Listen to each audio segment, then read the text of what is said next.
जरा वाला का जो वाकया पेश आया, देखिए दीन के ये खुले दुश्मन है और हमेशा दुश्मन है। दीन के खिलाफ इन्होंने साजिश करनी और दुश्मनी करनी है। यहाँ सिंधी होटल पर एक दिन मैं यहाँ असर की नमाज पढ़ा रहा हूँ, बाहर से एक आवाज आई और कुछ लोग जल्दी से मस्जिद में दाखिल हुए और कहने लगे कि जनाब कुरान की बेहुरमती हो गई। उठे, हम भी मुसल्ले से चले सीधे बाजार की तरफ कि अगर कुरान की बेहुरमती हुई तो लब्बैक हम हाजिर हैं भाई। पहुंचे तो लोगों का एक बड़ा हुजूम। मैंने पहला काम यह किया कि सबसे पहले उस शख्स को हमने अपने कंट्रोल में लिया। पहला काम पब्लिक पर हमारी, जो पब्लिक का ज़हन है जो सोए उनको करने दो। हमने उसको सबसे पहले अपनी गिरफ्त में लिया, हिसार में लिया, सीधे हम थाने चले गए। वहाँ बैठे कानून के हवाले कर दिया कि ये इस पर इल्ज़ाम है और ये बंदा है। और उस वक्त बिलाल कॉलोनी थाने का SHO का नाम था कामरान। उसके हैंड ओवर किया, लॉकअप हो गया, आ गए। और उसके अंदर जाहिर बात है मुद्दाई भी अब हम लोग खुद हैं। वो चीज़ें भी ले ली गई कि क्या क्या चीज़ें इससे बरामद हुई और फौरी तौर पर पुलिस को मुतहर्रिक किया और उनकी 2 मोबाइलें जो उसकी रहायशगाह थी उसकी रहायशगाह पर फ़ौरन भेजी।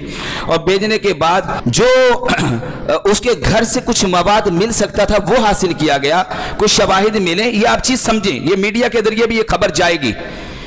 ये जड़ा वाला बड़ा वाकया रुनमा हुआ, ये कि किस तरह से इस्लाम के खिलाफ साजिश होती है। वहाँ उसके लोग, खानदान के लोग जमा होना शुरू हो गए, बात आगे बढ़ती गई। हमारा मुतल्लिका थाने से और दीगर लोगों से आपस में रवाबित थे। अब हमने क्या किया, तहरीक लब्बैक या रसूलल्लाह पाकिस्तान का जो किरदार है, TLP, चूँकि हमारा चेहरा TLP के हवाले से पहचाना जाता है और हम TLP के जिम्मेदार हैं, तहरीक लब्बैक पाकिस्तान के हम जिम्मेदार हैं। लेकिन यहाँ पर जब बड़ी जिम्मेदारी के साथ उस केस को देखा गया, अगले दिन वो तो लॉकअप में है, तो अगले दिन मैंने एक मुफ्ती साहिब को बुलाया यहाँ आपकी बिलाल मस्जिद में, एक मुफ्ती साहिब को और बुलाया। फिर हम यहाँ पर बैठे, 1-2 मुलाकातें हमने थाने में जाकर की। लोग हैं, अवाम आती है, गवाह पीछे हट जाते हैं, प्रेशर आता है, तरह तरह की इसके अंदर आजमाइशें होती हैं। शुरू में एक जोश और जज्बा होता है, बाद में जब थोड़ी सी सर पर पड़ती है तो फिर वो बैक होते हैं, एराज करते हैं, केस टूटते हैं, झूठे हो जाते केस, क्या से क्या कहानी बन जाती है। बारकैफ TLP ने उसको बड़ी जिम्मेदारी के साथ, क्योंकि इलाका हमारा है सिंधी होटल न्यू कराची का, हल्का है, इलेक्शन का भी हल्का है, वैसे भी हल्का है, आप रहते हैं, सब कुछ है, आप इस इलाके के जिम्मेदार भी हैं। बहुत थी हमारे कंधों पर, अवाम शायद इस जिम्मेदारी को नहीं जानती। तो बहरहाल उनके साथ जब सारा उसका खुलासा क्या निकला, उसका नतीजा ये निकला कि उस शख्स की गुस्ताखी इस माना में साबित ना हुई कि जिस माना में उसको मशहूर किया गया, मारूफ किया गया या इल्ज़ाम उसके ऊपर आया। उस शख्स के ऊपर कोई शरई सज़ा नहीं बनती थी, था भी वो गैर मुस्लिम, वो मुसलमान भी नहीं था, इस्लाम उसका मजहब नहीं था, वो था भी गैर मुस्लिम। लेकिन TLP ने या उनके जिम्मेदारान ने, ऐसा नहीं है कि एकदम कि ठीक है भाई इतने सारे गवाह हो गए हैं और ये फुला मजहब से ताल्लुक रखता है, अब तो अपनी ही अपनी बात है, बहुत सारे गवाह हैं। नहीं, TLP ने ये किरदार अदा नहीं किया। उसकी गुस्ताखी इस माना में कोई साबित नहीं हुई कि शरीयत उसके लिए जो सजा तजवीज़ कर रही हो, वो शरीयत की उस गिरफ्त में नहीं आ रहा था।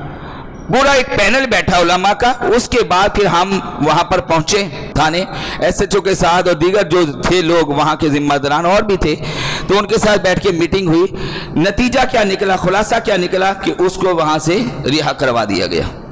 और वह SHO आज भी जिंदा हैं, मुमकिन है हमारा इस क्लिप निकलेगा, वायरल होगा, सुने भी, तो वो एकदम खड़े हुए, उन्होंने सलूट दिया और वो खुश हुए कि यार तहरीक लब्बैक वालों ने इस खूबसूरत अंदाज में इस केस को हैंडल किया। खुश हुआ कि भाई जिंदाबाद, ये भी उनके घर वाले भी, ठीक है, उसको रिहा कर दिया गया, घर चले गए।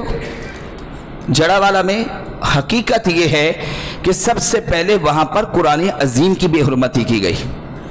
लोगों में सोशल मीडिया के जरिए, इलेक्ट्रॉनिक्स मीडिया के जरिए यही खबर है, वहाँ पर जो है वो चर्च जला दिए गए, वहाँ पर ये कर दिया गया, वहाँ पर वो कर दिया गया, और ऐसी खबरें बना करके, यानी इस्लाम खिलाफ जो दुश्मनी, इस्लाम के मुखालिफ जो दुश्मनी है ना, उस दुश्मनी को भरपूर तरीके से उरूज दिया गया। یہ بہت غلط ہو رہا ہے، مذہب کا استعمال غلط ہونا۔ حقائق کیا ہیں اس کو پوشیدہ کر دیا گیا، چھپا دیا گیا چرچ کا، پھر وہ سوشل میڈیا کے اوپر خبریں ہیں، اس نے کہا 5 چرچ ہو گئے، اس نے کہا 10 چرچ ہو گئے، وہ خبریں لے گئے کہ اتنے چرچ جلا دیے گئے پاکستان میں، اور پوری دنیا کے اندر یہ خبریں گردش پہنچ کے وائرل ہو گئی۔